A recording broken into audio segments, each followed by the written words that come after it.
பேஷண்ட்ஸ்ல நிறைய அடைப்பு இருக்கும். அடைப்பு இருந்ததுன்னா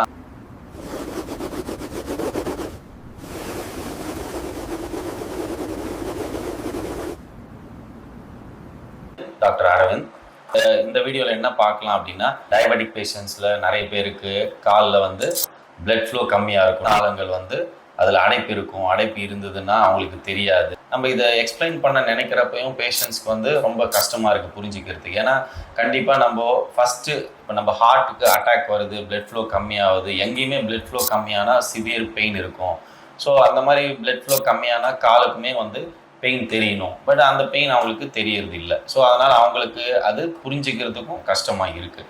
ஸோ அப்போ வந்து நம்ம எப்படி என்னென்னலாம் செஞ்சு அதை வந்து அந்த காயத்தை ஆற வைக்கிறது, அவங்களுக்கு எப்படி புரிய வைக்கிறது அப்படின்றத நம்ம பார்க்கலாம். ஸோ இப்போ பிளட் ஃப்ளோ கம்மியாகுது அப்படின்னா அது நம்ம பாடியில் நம்ம காலுக்கு எக்ஸசைஸ் பண்ணுறது மூலியமாகவும், நம்ம வந்து ஒரு சில நியூட்ரிஷன்ஸ் எடுக்கிறது, டயட் சேஞ்ச் பண்ணுறது, இது மூலிமா நம்மளால் கொஞ்சம் பிளட் ஃப்ளோ இன்க்ரீஸ் பண்ண முடியும்.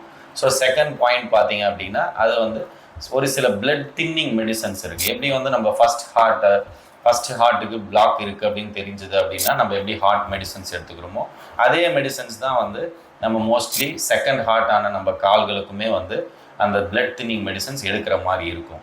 ஸோ தேர்டு வந்து எப்படி நம்ம ஹார்ட்டுக்கு வந்து பிளாக் இருக்குன்னு தெரிஞ்சால் ஒரு ஆஞ்சியோகிராம் பண்ணி ஆஞ்சியோபிளாஸ்டி பண்ணுவாங்க, ஸ்டென்ட் வைப்பாங்க.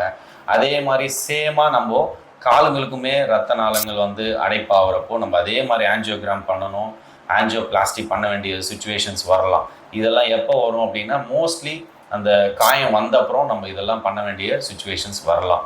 ஸோ இதெல்லாம் எதுக்கு பண்ணுறோம் அப்படின்னா சாதாரணமாகவே புண்ணுங்க ஆற லேட் ஆகும். ஸோ இந்த ரத்தம் கம்மியாக இருந்தால் இன்னும் லேட் ஆகும். ஸோ இதெல்லாம் பண்ணுறப்போ அந்த காயம் வந்து பெருசாகாமலையும் சீக்கிரமாக ஆகிறதுக்கான வாய்ப்பு இருக்குது. ஸோ இந்த இன்ஃபர்மேஷன் உங்களுக்கு யூஸ்ஃபுல்லாக இருக்கும்னு நினைக்கிறேன். தேங்க்யூ.